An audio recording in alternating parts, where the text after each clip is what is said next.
Hello students. Chandigarh career group के YouTube channel पर आपका स्वागत है। और एफकेट का आपको पता है 30 डेज का क्रैश कोर्स चल रहा है और उसी क्रैश कोर्स को अपने आज कंटिन्यू कर रहे हैं। इससे पहले हमारे 2 चैप्टर हो चुके हैं। टाइम एंड वर्क हमने सबसे पहले किया था और उसके बाद हमने टाइम एंड डिस्टेंस किया था। तो आपका पहला चैप्टर टाइम एंड वर्क हो गया है और उसके बाद आपका जो सेकंड चैप्टर है वो टाइम एंड डिस्टेंस भी हो गया है। ये दोनों टॉपिक जो हैं वो हमने कर लिए हैं। आज अपने तीसरे चैप्टर की ओर चलते हैं और तीसरे चैप्टर का नाम आपके पास रहेगा रेशो। तो आज अपने रेशो के ऊपर चलेंगे कि रेशो है क्या, ये रेशो के कंसेप्ट क्या होते हैं, उसके बारे में अपने आज बात करेंगे।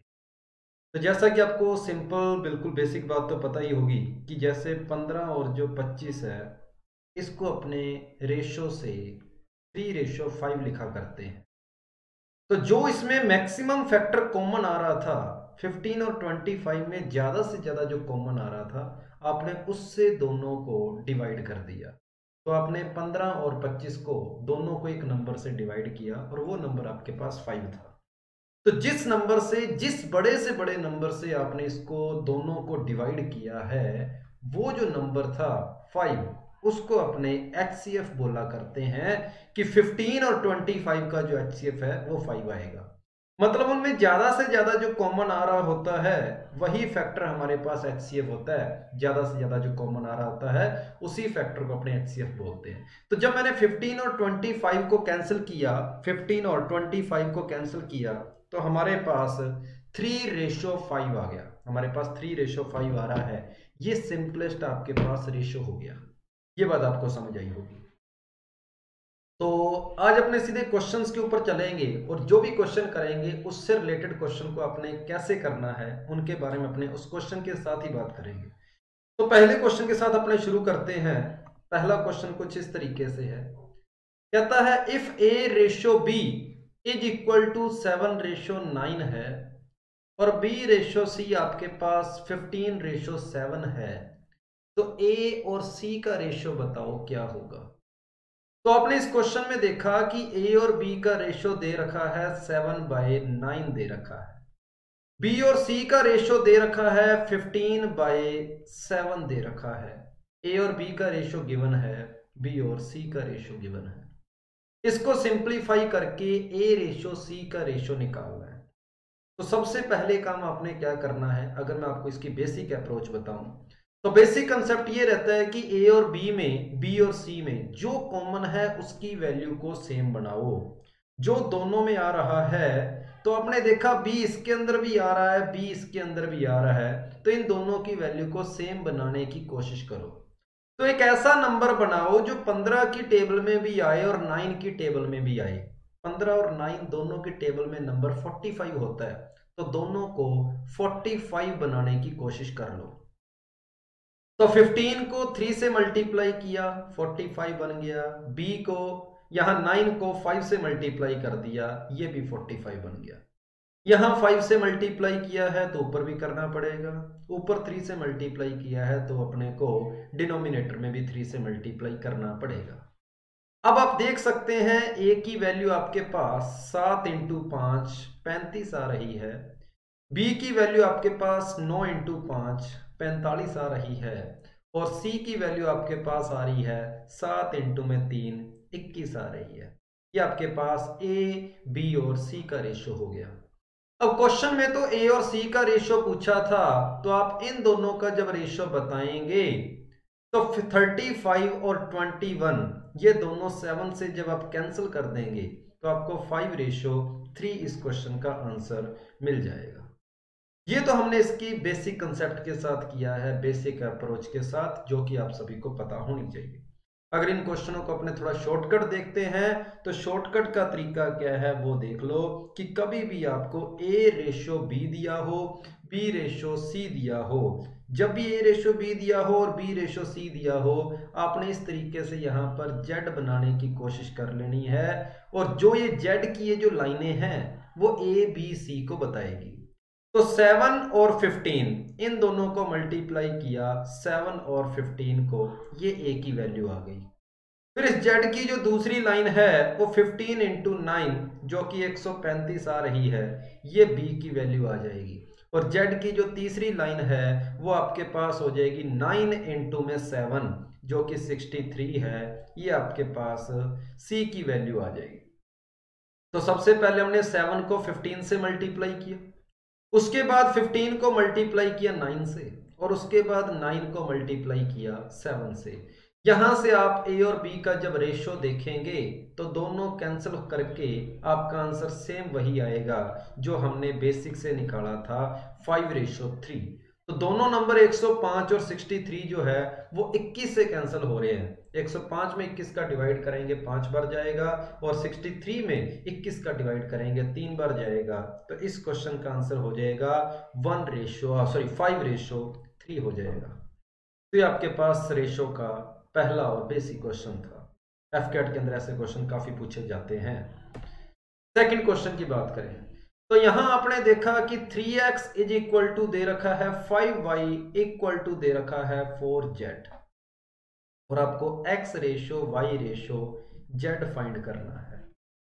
तो ये बात आप हमेशा याद रखेंगे कि जब भी x के अपोन में कुछ दिया हो और y के अपोन में कुछ दिया हो और z के अपोन में कुछ दिया हो, यही रेशो का काम करते हैं कि x ratio y ratio z का जो रेशो आएगा वो आपके पास कितना आ रहा है। फिलहाल x/2 equal to y/3 equal to z/4 के लिए इस रेशो की वैल्यू आपके पास 2:3:4 आ रही है।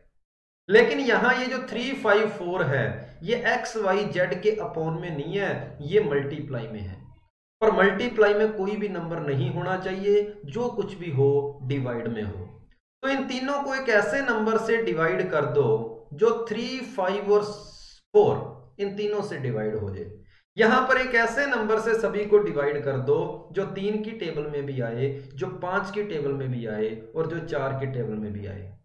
तो वो नंबर सर 3, 5 और 4 का एलसीएम होता है 60। तो मैंने सभी को 60 से डिवाइड कर दिया, और जब सभी को हम 60 से डिवाइड करते हैं तो आप देखते हैं x/20 आ रहा है, y/12 आ रहा है और z/15 आ रहा है। तो x y z का रेशो आ गया 20, 12, 15। तो 20, 12 और 15 ये इस क्वेश्चन का आंसर हो जाएगा। तो जो एक्स वाई जेड के अपोन में लिखा होता है वो रेशियो का काम करता है, ना कि जो मल्टीप्लाई में हो वो रेशियो का काम नहीं करता। तो आपको समझ आया होगा, ये हमारा रेशियो का सेकंड क्वेश्चन था। इसके बाद अपने चलते हैं थर्ड क्वेश्चन की ओर बढ़ा जाए। तीसरा क्वेश्चन कुछ इस तरीके से, ए बी और सी का रेशियो दे रखा है 2:3:4 है। उसके बाद 2a-3b plus 4c equal to आपको 33 दिया है, और बोला गया है c की वैल्यू बताओ क्या होगी। तो a b c का रेशियो अगर 2:3:4 दिया है तो अभी हम पढ़कर हटे हैं कि a/2 equal to b/3 equal to c/4 था। तभी तो a ratio b ratio c 2:3:4 आया। मैंने इस a b c की सभी जो फ्रैक्शन है इसको k के इक्वल मान लिया। यहां से a की वैल्यू आ गई 2k, यहां से b की वैल्यू आ गई 3k और यहां से c की वैल्यू आ गई 4k। ये a b c की वैल्यू उठाकर आप इसके अंदर पुट कर दें, आपको k की वैल्यू मिल जाएगी। तो 2 इंटू में 2k माइनस 3 इंटू में 3k प्लस 4 इंटू में 4k इज इक्वल टू 33 आ गया। तो 16 और 4 20 में से 9 गया, 11k इज इक्वल टू 33 आ जाएगा। तो यहां से k की वैल्यू आपके पास 3 आ गई। उसने बोला c की वैल्यू बताओ क्या है, तो c की वैल्यू मेरे पास 4k थी, इसमें k की वैल्यू जब 3 पुट करता हूं तो मुझे इस क्वेश्चन का आंसर 12 मिलता है। तो इस क्वेश्चन का थर्ड ऑप्शन हो जाएगा 12, इस क्वेश्चन का आंसर हो जाएगा। तो ये भी बेसिक कंसेप्ट के ऊपर क्वेश्चन था, बिल्कुल आसान क्वेश्चन था, और इस टाइप के क्वेश्चन भी पेपर में आते रहते हैं एफकेट के अंदर। इसके बाद मैं चलता हूं फोर्थ टाइप के क्वेश्चन के ऊपर। चौथा क्वेश्चन कुछ इस तरीके से कहता, there are 3 numbers a b c such that twice A का ट्वाइस वो इक्वल है, is equal to thrice of B, and 4 times of B equal to 5 times of C. तो क्वेश्चन में ए रेशो सी पूछा है, क्या होगा? तो ये कहीं ना कहीं वही क्वेश्चन है जो हमने पहला क्वेश्चन आज किया था, उसी टाइप का क्वेश्चन है कि आपको ए और बी का रेशो दिया है 3/2, आपको बी और सी का रेशो दिया है 5/4, और आपको ए रेशो सी पूछा है। तो आप इस तरीके से जेड बनाएंगे। पहले ए की वैल्यू आपके पास आ रही है, ए बी सी का रेशो आ रहा है 3 × 5 15, 5 इंटू में 2 10, और सी की वैल्यू आ रही है 4 इंटू में 2 8 आ रही है। क्वेश्चन में ए और सी का रेशो पूछा था तो आपका आंसर आ जाएगा 15:8, आपका आंसर हो जाएगा 15:8 आपका इस क्वेश्चन का आंसर हो जाएगा। तो ये सेम पहले क्वेश्चन के टाइप का क्वेश्चन था, बस लिखने में थोड़ा सा फर्क है। वहां आपको ऑलरेडी डायरेक्ट ये रेशो दिया था, लेकिन यहां उसने इसी रेशो को स्टेटमेंट की फॉर्म में दिया है। तो ये था हमारा 4th क्वेश्चन। 5th क्वेश्चन की ओर चलते हैं। 5वां क्वेश्चन क्या कहता है, ए प्लस बी का, बी प्लस सी का और सी प्लस ए का रेशो दिया है, और a प्लस बी प्लस सी दिया है, और c की वैल्यू आपसे पूछी गई है। तो a plus b upon 6, b plus c upon 7, c plus a upon 8।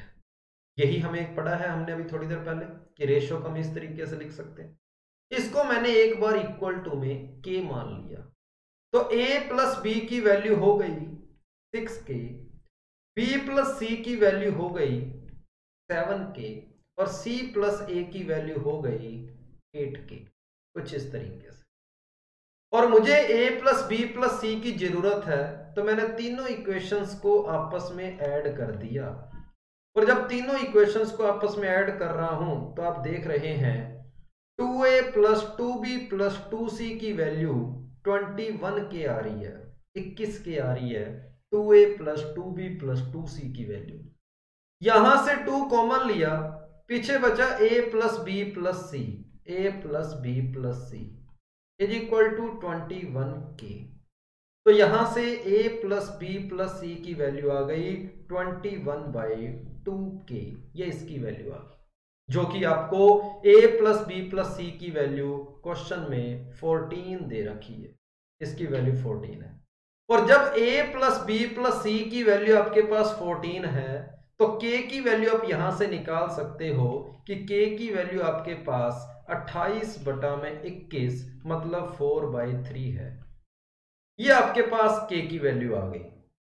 अब इस k की वैल्यू को कहां काम में लेना है वो क्वेश्चन में आगे देखते हैं। उसने c की वैल्यू पूछी है, मतलब इस c की वैल्यू पूछी है, मतलब आपको a प्लस बी अगर पता होना तो c आ जाएगा। तो ये k की वैल्यू उठाकर a प्लस बी की जगह पुट कर दो। तो a प्लस बी में k की वैल्यू यहां पुट करेंगे 4/3, तो आप देखेंगे कि a प्लस बी की वैल्यू आपको 6 इंटू में 4/3 मतलब 8 मिल रही है।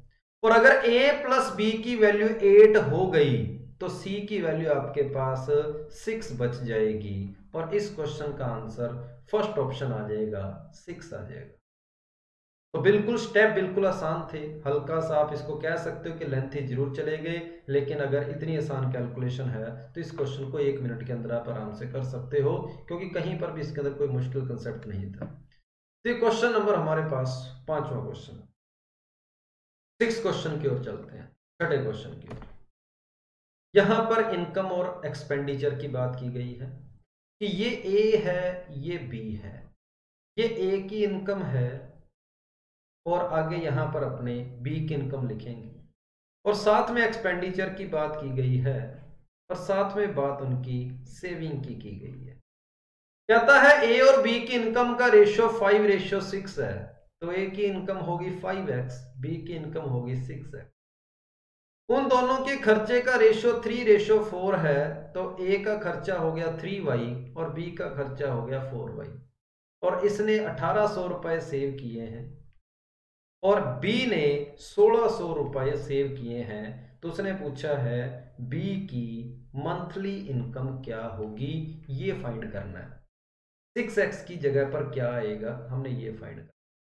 तो ए ने 5x रुपए कमाए, उसमें से 3y उसका खर्चा हो गया, सेविंग होगी 1800। बी ने 6x रुपए कमाए, 4y उसका खर्चा हो गया, सेविंग होगी 1600। कुछ इस तरीके से मुझे x की वैल्यू फाइंड करनी है, तो मेरे y यहां पर कोई काम नहीं है, एलिमिनेशन मेथड से मैं इसको सोल्व कर लेता हूं।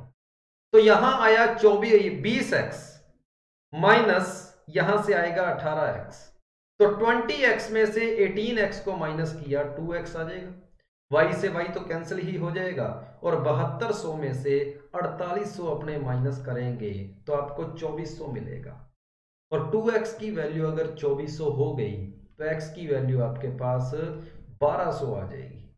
और अगर x की वैल्यू 1200 रुपए हो गई तो 12 इंटू में 6 72, तो बी की जो इनकम है वो 7200 हो जाएगी।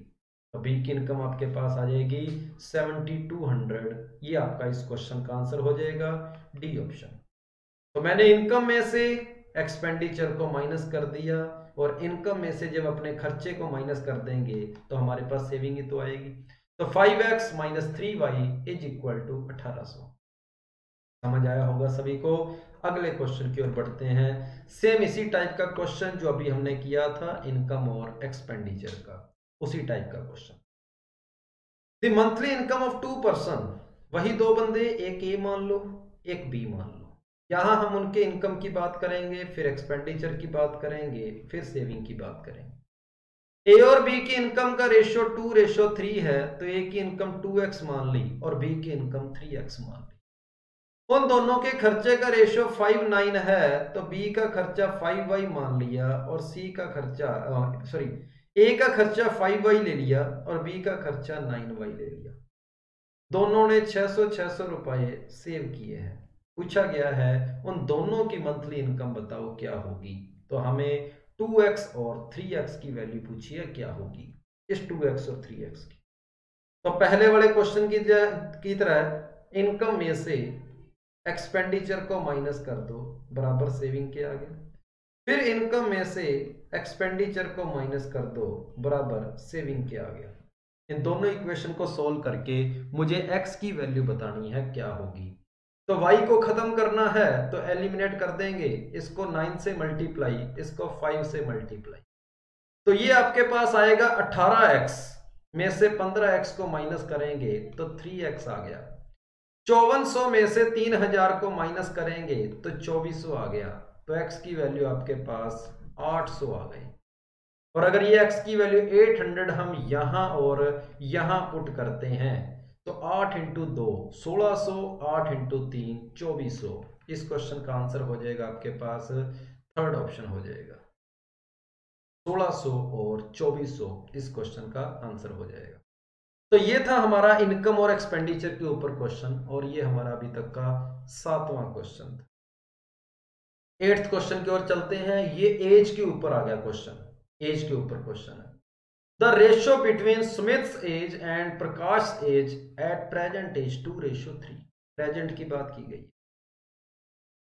प्रेजेंट के अंदर सुमित और प्रकाश की एज का रेशियो 2 और 3 है, तो मैंने प्रेजेंट में उन दोनों की एज 2x और 3x मान ली। फिर उसने बोला है Sumit is 6 year younger than Prakash, मतलब इन दोनों की एज का फर्क जो है वो 6 साल है। यहां आपने देखा कि इन दोनों की एज का फर्क x है, इन दोनों की एज का फर्क x है, मतलब x की वैल्यू जो है वो 6 के इक्वल है। और अगर x की वैल्यू आपकी 6 के इक्वल आ गई तो सुमित की एज हो जाएगी 6 इंटू 2 12 साल, प्रकाश की एज हो जाएगी 6 इंटू 3 18 साल। ये उनकी प्रेजेंट एज है। उसने बोला the ratio of Sumit's age to Prakash age after 6 year, 6 साल बाद सुमित की एज हो जाएगी 18 साल और 6 साल बाद प्रकाश की एज हो जाएगी 24 साल। तो 18 और 24 का रेशियो जो आ रहा है वो 3:4 आ रहा है। तो क्वेश्चन नंबर 8 का आंसर आपके पास 3:4 आ रहा है। बिल्कुल आसान क्वेश्चन था, ये आपका रेशियो एंड प्रोपोर्शन के टॉपिक एज रिलेटेड प्रॉब्लम से ये आपका क्वेश्चन था कि उनकी प्रेजेंट एज का रेशियो दे रखा था, तो मैंने उनकी एज 2x और 3x मान ली। अब उसने इन दोनों का जो डिफरेंस दे रखा है वो 6 साल दे रखा था कि स्मिथ जो है प्रकाश से 6 साल छोटा है, तो यहां पर जो उन दोनों का डिफरेंस x आ रहा था वो मैंने 6 के इक्वल कर दिया, और जब x की वैल्यू 6 आ गई तो उन दोनों की एज आ गई, उन दोनों की जब प्रेजेंट एज आ गई तो 6 साल बाद उनकी कितनी कितनी एज होएगी वो आ जाएगा आपके पास। ये हो गया क्वेश्चन नंबर 8। क्वेश्चन नंबर 9 की ओर बढ़ा जाए। The ratio of present age of two brother, A और बी की बात करें, प्रेजेंट एज की बात करें। प्रेजेंट एज का रेशियो 1:2 है, मतलब एक बंदे की एज x है, एक की एज है 2x। 5 साल पहले कहता है रेशियो 1:3 था। 5 साल जब आप पीछे जाओगे तो इसकी एज x-5 हो जाएगी, इसकी एज 2x-5 हो जाएगी। 5 साल पहले उनकी एज का रेशियो 1:3 था, मतलब x-5 upon 2x-5 is equal to 1/3। इसको जब मैं सोल्व करता हूं तो मुझे x की वैल्यू यहां से मिल जाएगी, जो कि x की वैल्यू 10 आ रही है। x की वैल्यू 10 आ रही है, मतलब ये हुआ कि उन दोनों की प्रेजेंट एज 10 साल और 20 साल है। मैंने x की जगह पर 10 पुट कर दिया। अब उसने बोला है कि 5 साल बाद उनकी एज का रेशियो बताओ क्या होगा, तो 10 साल वाला बंदा 5 साल बाद 15 का हो जाएगा, और 20 साल वाला बंदा 5 साल बाद 25 का हो जाएगा, और 15 और जो 25 है उन दोनों का रेशियो आपके पास आ रहा है 3:5 हो जाएगा। तो इस क्वेश्चन का आंसर आपके पास थर्ड ऑप्शन आ रहा है 3:5, इस क्वेश्चन का आंसर। उसके बाद अपने एज के ही अगले क्वेश्चन की ओर चलेंगे, जो कि हमारा लास्ट क्वेश्चन है, इसके बारे में अपनी बात करते हैं। कहते हैं कि आयशा के फादर की जो उम्र है वो 38 साल थी जब उसका जन्म हुआ, मतलब एक टाइम वो है जब आयशा के जन्म की बात हो रही है। उस टाइम आयशा की उम्र कितनी है, उस टाइम कहता है यहाँ पर मैं आयशा को लिख लेता हूँ, यहाँ उसके फादर आ जाएंगे, यहाँ उसकी मदर की बात हो जाएगी, और यहाँ उसके ब्रदर की बात हो जाएगी। आयशा के जन्म के टाइम उसने बोला है Ayesha father was 38 years of age. उसके जो फादर की उम्र है वो 38 ईयर्स है। आयशा की खुद की उम्र उस टाइम 0 साल होएगी, क्योंकि उसका जो है जन्म हो रहा है। उसके बाद बोला है while her mother was 36 years old when her brother was 4 years younger to her was born। अब उसके ब्रदर की बात की गई है जो आयशा से 4 साल छोटा है। मतलब ये हुआ कि अगर यहां इस टाइम पर आयशा की उम्र अगर 0 है तो उसके ब्रदर की उम्र तो उस टाइम में -4 बोलूंगा कि ब्रदर की उम्र जो होगी आयशा से 4 साल छोटी है, मतलब वहां पर ब्रदर की उम्र मैंने एक बार -4 लिख ली, क्योंकि उससे 4 साल छोटा है। अब जब मैं उसके ब्रदर के जन्म की बात करूंगा, जब उसके ब्रदर के जन्म की बात करूंगा, तब ये -4 वाला बंदा 0 साल पे पहुंच जाएगा, मतलब 4 साल बाद की बात हो रही है। 4 साल बाद आयशा की उम्र हो जाएगी 4 साल, 4 साल बाद उसके फादर की उम्र हो जाएगी 42 साल, और यहां पर ब्रदर के जन्म के टाइम पर आयशा की मदर की उम्र क्वेश्चन में ऑलरेडी 36 दे रखी है। मतलब ब्रदर के जन्म के टाइम अगर आयशा की मदर की उम्र 36 है तो आयशा के जन्म के टाइम उसकी मदर की उम्र 32 साल थी। 4 साल पहले 32 साल थी। क्वेश्चन में पूछा गया है, कहता है हिज पेरेंट्स की एज में डिफरेंस बताओ क्या है। तो चाहे ब्रदर के जन्म के टाइम देख लो, चाहे आयशा के जन्म के टाइम देख लो, उनके एज का जो डिफरेंस है वो आपको 6 साल दिखाई दे रहा है। तो 42 और 36 का जो डिफरेंस है वो भी 6 इयर्स है, और 38 और 32 का डिफरेंस है वो भी 6 इयर्स है। तो इस क्वेश्चन का आंसर आपके पास थर्ड ऑप्शन हो जाएगा। तो ये थे हमारे रेशो एंड प्रोपोर्शन के बेसिक कंसेप्ट के ऊपर क्वेश्चन, जिसके अंदर हमने रेशो का मतलब भी देखा, जिसके अंदर हमने इनकम और एक्सपेंडिचर के क्वेश्चनों की बात भी करी है, और उसके बाद ये एज रिलेटेड प्रॉब्लम्स की भी हमने बात करी है। नेक्स्ट वीडियो के अंदर अपने करेंगे पार्टनरशिप के कंसेप्ट अपने देखेंगे, कुछ कॉइन्स के कंसेप्ट अपने देखेंगे, वो अपने नेक्स्ट क्लास में करेंगे। आज के लिए इतना ही, सभी को थैंक यू, जय हिंद। जितना हो सके इस वीडियो को शेयर करने की कोशिश करें, और अगर ये वीडियो पसंद आई हो तो लाइक जरूर करना है, और जितना ज़्यादा हो सके शेयर जरूर करना। Thank you.